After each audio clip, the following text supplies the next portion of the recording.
Olá, amigos da TV Justiça, já está começando mais uma edição do Direito Sem Fronteiras. O esporte profissional conquistou um lugar de destaque na sociedade, inclusive nos debates a respeito do direito nos últimos anos.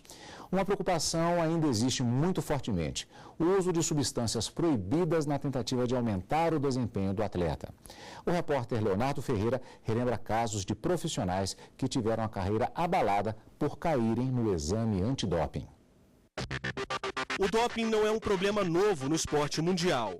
No início do ano, exames realizados com o lutador brasileiro Anderson Silva apontaram o uso de substâncias proibidas.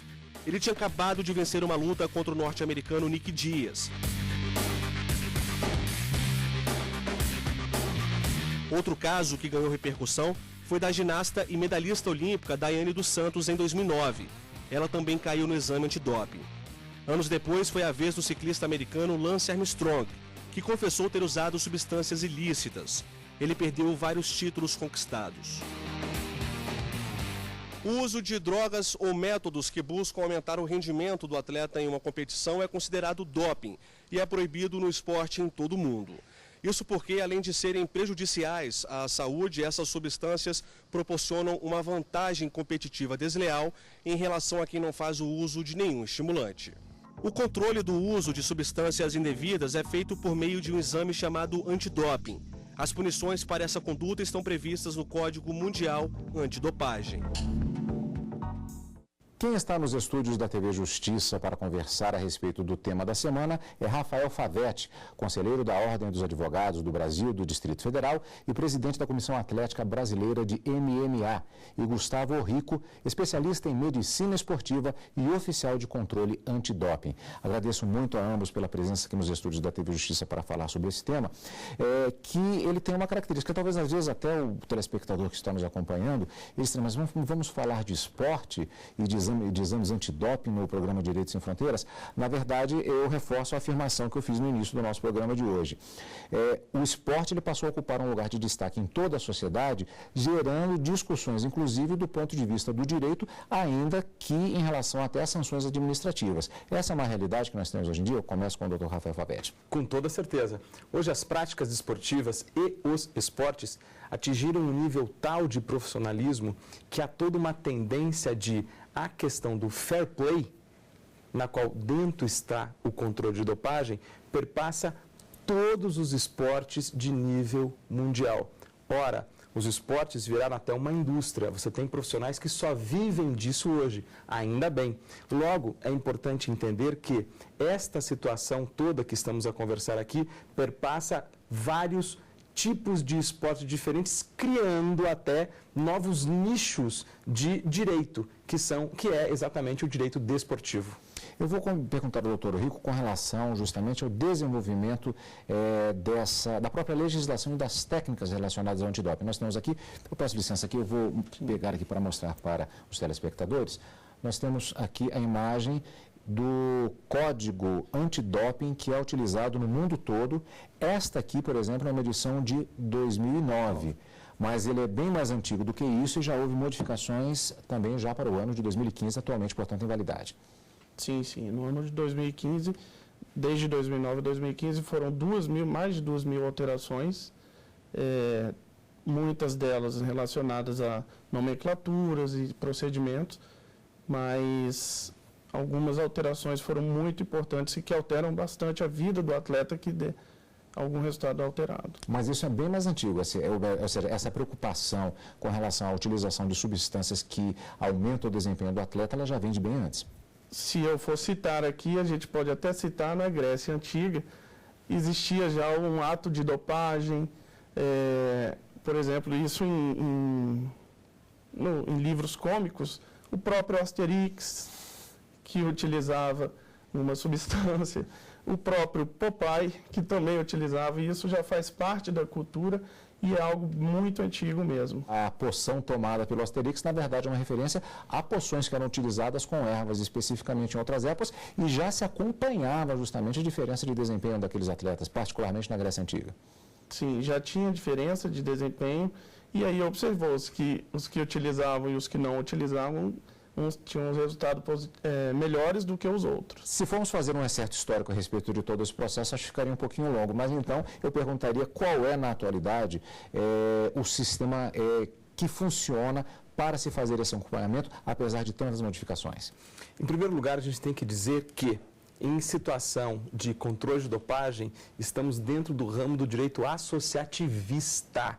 No mundo inteiro, entidades privadas se reuniram e falaram o seguinte: vamos estabelecer um padrão mínimo mundial. Esse padrão mínimo mundial é regido por uma entidade privada, como eu falei, chamada WADA, a sigla em inglês, a famosa WADA, que é uma entidade que edita este código, na verdade. Na verdade, esse código é um grande estatuto mínimo para todos os esportes do mundo inteiro. O que está em vigor é o novo código que começou em 1º de janeiro deste ano de 2015, que, como o doutor falou, são 2.000 modificações, sendo 2 bastante significativas. A primeira delas, o aumento das penas, e a segunda delas, o chamado controle de DNA do atleta. De que maneira as associações desportivas em todo o mundo podem ou não aderir a esse sistema ou a outros que porventura existam? Em relação ao Golden Standard mundial, e em especial aos esportes que querem participar da pirâmide olímpica, este é o código. O código é este. Isso é, para se adentrar na pirâmide olímpica ou para se aproximar da pirâmide olímpica, tem que se adotar este código. É claro que algumas práticas esportivas, até lúdicas ou não profissionais, ainda não entraram nessa situação aí de controle de dopagem. Mas é inegável, quanto maior a profissionalização, maior a proximidade de ficar com este código. E, também falando um pouco da Grécia, por que nós temos agora 2.000 alterações de 2009 para agora? Avançou-se muito a perspectiva química e médica de análise. Então, quanto mais nós avançamos na parte médica, científica, podemos ter maior controle de dopagem. Era justamente a pergunta que eu gostaria de fazer agora do doutor Eurico, a respeito justamente de qual o impacto da velocidade do desenvolvimento dos sistemas de monitoramento, da tecnologia em si em relação a todo esse sistema. Nós podemos dizer que a análise ela sempre está atrás uns 10 anos, 10 a 20 anos do próprio uso da medicação ou do procedimento pelo atleta. Mas é sempre uma busca constante com a tecnologia e para tentar efetivar os 0% de resultado positivo. Utilizamos algumas tecnologias que há 10 anos não eram possíveis e que alguns resultados do esporte há 10 anos atrás foram alterados porque foi descoberto o uso dessa substância que no momento não era possível. Quando o doutor fala que eles foram alterados, são resultados que na época não foi possível detectar a utilização de determinadas substâncias e hoje em dia já é fato, já se pode localizar estas substâncias por meio desses exames mais modernos. Sim, sim. Tanto que o próprio exame realizado pelo atleta, ele fica em manutenção estocado, vamos dizer assim, por um período de 10 anos para ser um período hábil para um avanço da tecnologia do controle. Provavelmente o telespectador, inclusive, que está nos acompanhando, já deve ter visto em uma imagem um pouco mais aberta que nós já temos um material aqui que faz exatamente referência a essa questão, inclusive, desse intervalo de 10 anos. Vamos fazer um pouquinho de suspense e daqui a pouco nós vamos mostrar. Eu gostaria de perguntar com relação às normas internacionais, o que elas prevêem em termos de punição quando detectadas as substâncias. Há um diferencial, depende da substância? De que maneira, resumidamente, poderíamos falar a respeito disso? Em primeiro lugar, o novo código que está em vigor, ele está um pouco mais racional do que o antigo. Em que sentido? Ele difere as substâncias para cada tipo de esporte. O exemplo clássico é o fundista no atletismo, que normalmente utiliza mais um tipo de substância que é para ter gás, que é para aguentar o pulmão, etc. E dos 100 metros, que normalmente são substâncias mais anabólicas, que é mais explosão. Logo, o novo código, ele consegue se adaptar um pouco mais a cada tipo de atleta, para cada tipo de competição. Agora, a punição mínima para determinados tipos de substâncias, adotou-se o padrão de uma Olimpíada, que são 4 anos. Então, as substâncias mais pesadas, a testosterona e as mais conhecidas, e por aí vai, elas já dão hoje, pelo código, a pena base de 4 anos. Antigamente eram 2, você ficava meia Olimpíada. Então, o que notamos? Notamos que a perspectiva do avanço da nutrição, das melhorias das técnicas desportivas, exige que o atleta se utilize cada vez menos de dopagem. E é isso que o mundo está de olho. Quer dizer, vamos utilizar mais outras técnicas não de fair play para se diminuir esse tipo de trapaça que é exatamente a dopagem. Daqui a pouquinho nós vamos falar exatamente, como eu já disse, a respeito desse exame. Aí vem uma pergunta de ordem técnica em relação justamente a esse diferencial de substâncias que podem ser utilizadas. Eu não sei até se eu estou desatualizado, mas eu faço até referência a um outro tipo de substância, por exemplo, que é o caso dos atiradores, que eu me lembro que eles utilizavam chamados beta-bloqueadores, no sentido de fazer uma diminuição do batimento cardíaco. E aí a minha pergunta, esse tipo de substância específica de um atleta ou de luta ou de um corredor de 100 metros, todas esse espectro de substâncias são detectadas por esse tipo de exame ou há exames diferenciados? Todo exame ele é avaliado e tem uma lista específica que a própria WADA ela fornece a cada ano. E se alguma substância for utilizada e estiver dentro da lista, vai fornecer um resultado analítico adverso, o que popularmente nós chamamos de um resultado positivo. Então, se o esporte ele tem algumas substâncias específicas e estão dentro dessa lista, ele está coberto, ele vai ser avaliado. Agora, é este exame que nós vamos mostrar daqui a pouco que faz com que essas substâncias possam ser detectadas? Sim. Bom, já tem um certo suspense com relação a isso. Nós estamos encerrando justamente esse primeiro bloco e já no próximo bloco nós vamos mostrar exatamente de que maneira é feito este exame, é feita a coleta para começar e os passos seguintes para saber se um determinado atleta submeteu-se a uma situação de doping e a possibilidade, inclusive, da chamada contraprova. Logo depois do intervalo, nós voltamos em seguida para continuarmos a nossa conversa sobre legislação internacional antidoping. É só um instante. Entre os dias 21 e 23 de setembro vai acontecer o 2º Congresso Internacional em Direito e Inovação. O evento será realizado na Universidade Federal de Juiz de Fora e é direcionado para professores, alunos de pós-graduação e profissionais de direito. As inscrições vão até o dia 17 de setembro. Mais informações no site ufjf.br/direito/eventos.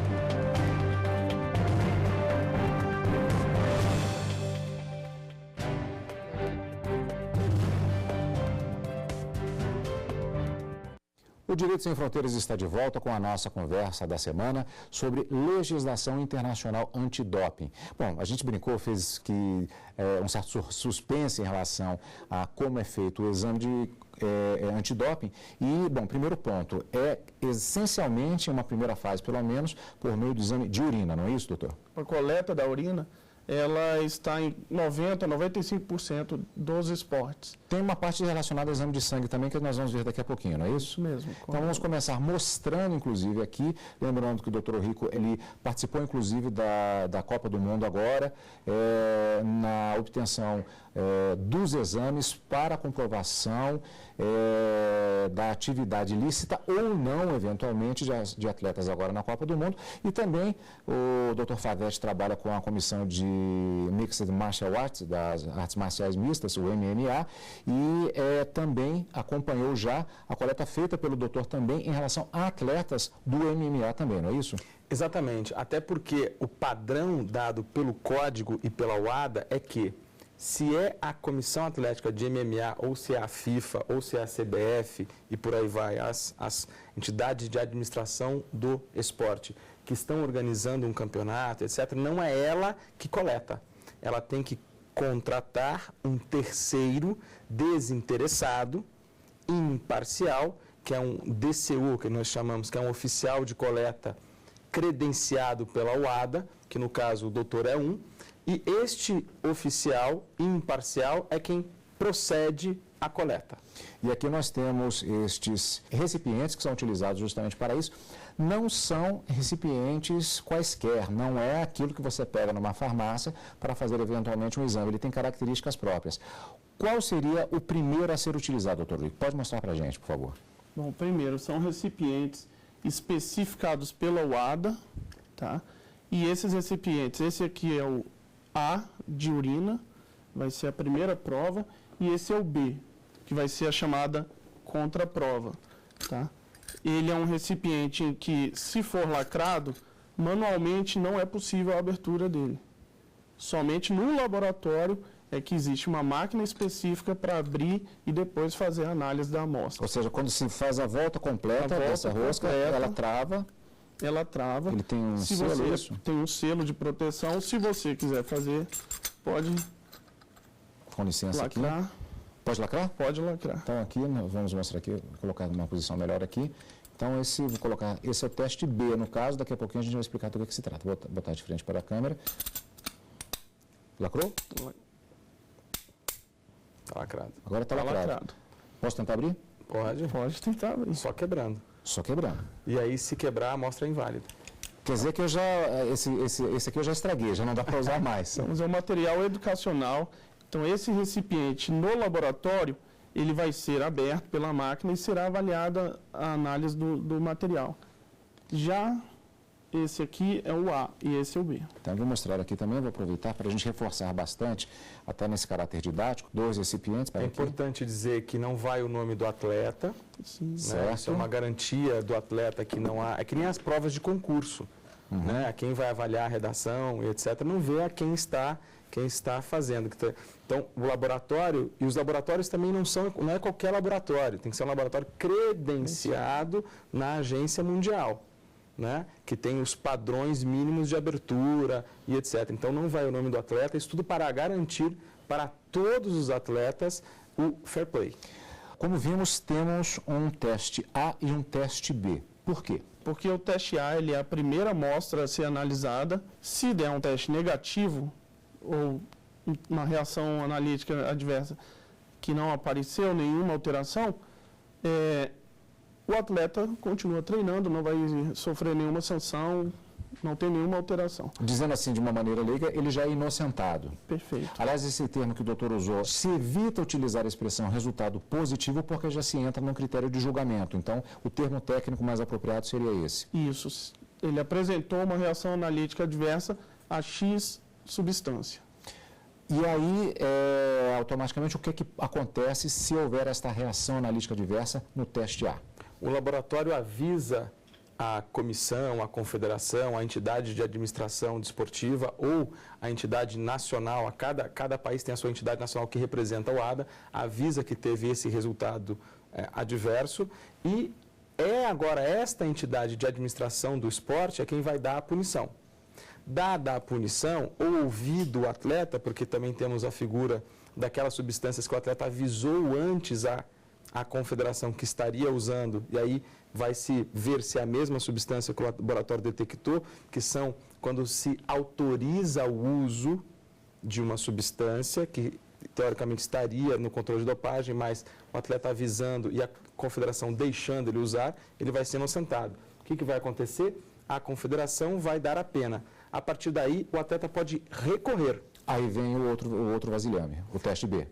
Aí vem o teste B e no teste B há o direito do atleta ou um representante seu ver a abertura, ir para o laboratório, que daí vai ser dito para o atleta qual é o laboratório que foi feito, porque a melhor técnica é não dizer qual é o laboratório, vai dizer para ele onde é o laboratório, ele vai lá para fazer a chamada famosa contraprova. Um dado que talvez para o telespectador seja óbvio, mas mesmo assim eu vou fazer a pergunta. A coleta é feita em que momento dos 2 testes? Isso até varia de acordo com o esporte. Existem esportes que a gente faz uma coleta pré-competição, pré-momento do jogo, ou esportes que a gente faz a coleta após o momento do jogo. E também essa é a chamada coleta em competição pela UADA. Existe também uma possibilidade de uma coleta chamada fora de competição, que é uma coleta surpresa. O atleta ele não tem nenhuma noção, ele vai ser avaliado e estaria no seu período de treinamento, vamos dizer assim. Vamos para o segundo teste, são esses outros vasilhames. Para que tipo de coleta são utilizados estes 2 outros vasilhames menores que nós temos aqui? Esses outros 2 vasilhames, esse aqui é o frasco A e também temos aqui o frasco B. ele é um frasco para análise sanguínea. É um frasco em que é coletado o sangue do atleta e aí colocado, armazenado da mesma forma, nesse frasco e enviado para o laboratório somente com o número da coleta. É o chamado avaliação do passaporte biológico. O que é o passaporte biológico? Passaporte biológico é uma nova análise específica para sangue e com determinação de alterações hormonais, que foi uma nova alteração implantada pelo Código agora em 2015. E qual é a diferença de situação para a utilização dos dois exames? O passaporte biológico ele não vai substituir a coleta de urina.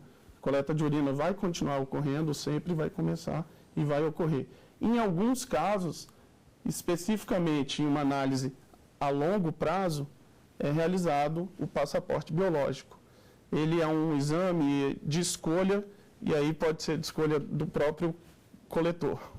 Nesse caso. E o importante é que o passaporte biológico é uma inovação, porque você vai ter agora um banco de dados de cada atleta que foi coletado o passaporte biológico. Então, os médicos vão poder analisar ao longo de 5, 10 anos toda a questão biológica daquele atleta naquele período. E se tiver alguma disparidade, abre-se o desconfiômetro para saber se naquele período ele usou a dopagem. Você comentou acerca dos treinamentos e o doutor também explicou que é o chamado off-season, que é quando você tem a coletagem de controle de dopagem, não dentro do jogo, mas antes disso. Por quê? Porque a imensa maioria dos atletas que utilizam a dopagem não mais utilizam para o dia do jogo, mas se utilizam no treinamento. Portanto, o controle de dopagem teve que avançar ao regime de treinamento. Daí que vem toda essa situação da importância do passaporte biológico e dos testes surpresas. Agora, aí não aumenta a incidência do chamado doping acidental? Nesse caso, não. Porque sempre nas competições será realizada a avaliação de urina e se for uma avaliação off-season, fora de competição, o atleta, a partir do momento que ele se profissionalizou, ele se dispôs a não utilizar nenhum suplemento, nenhuma substância de aumento de performance. Se ele utilizou durante o treinamento, ele realmente está fazendo o contrário, né? Está fora do fair play. Há um princípio básico quando se fala de controle de dopagem, que é o seguinte: o princípio é que toda a responsabilidade é do atleta. Então, o médico que ele contrata, o nutricionista que ele contrata, o técnico que ele contrata são responsabilidade dele. Então, se o médico mandou ele tomar alguma coisa que não podia, é responsabilidade de quem? Do médico? Não, do atleta. Mas não há um recrudescimento também em relação aos assim chamados cúmplices no caso de uma dopagem, ou é uma situação diferenciada? No novo código já há. No novo código já se abre, né? Em termos dos nossos colegas que estão ouvindo, que estão mais acostumados com o direito não desportivo, com o direito penal, um pouco mais de organização criminosa, quer dizer, tenta-se achar toda aquela organização que participou da cumplicidade. E acerca do doping acidental, há uma tarefa ainda a ser feita, tanto pela UADA quanto pela Autoridade Brasileira de Controle de Dopagem, que é educacional. Nós temos uma gama enorme de atletas que têm dúvida. Para evitar esse termo de dopagem, que possa ocorrer dopagem acidental, um dos objetivos do passaporte biológico é evitar a dopagem sistemática, em que, conforme o Favete comentou, o técnico sabe, o nutricionista sabe, todos sabem. Então, é formado um sistema para o ganho de performance. Esse é um dos grandes avanços agora no novo código. Infelizmente, nosso tempo está esgotado. Eu queria agradecer muito, inclusive, pela possibilidade de mostrar como são feitos estes testes, portanto, aqui na TV Justiça, e continuaremos acompanhando essa questão que ela se desenvolve não apenas do ponto de vista até do direito propriamente dito mesmo, e também sobre a questão técnica que está constantemente, há uma constante corrida, como já foi esclarecido pelos nossos entrevistados de hoje, no sentido de que se inventam novas substâncias e corre-se atrás exatamente no sentido de detectá-las. delas. É o fair play que se procura no esporte. Doutores, muito obrigado pela participação dos senhores hoje.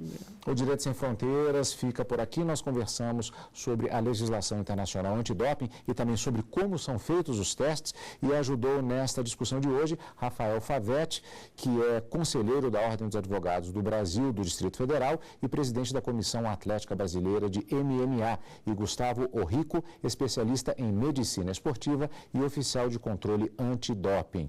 Você, amigo da TV Justiça, quer participar do nosso programa? Envie a sua sugestão para o e-mail direitosemfronteiras@stf.jus.br. E você também pode rever esta e outras entrevistas no site. Basta acessar www.tvjustiça.jus.br. Até semana que vem. Tchau!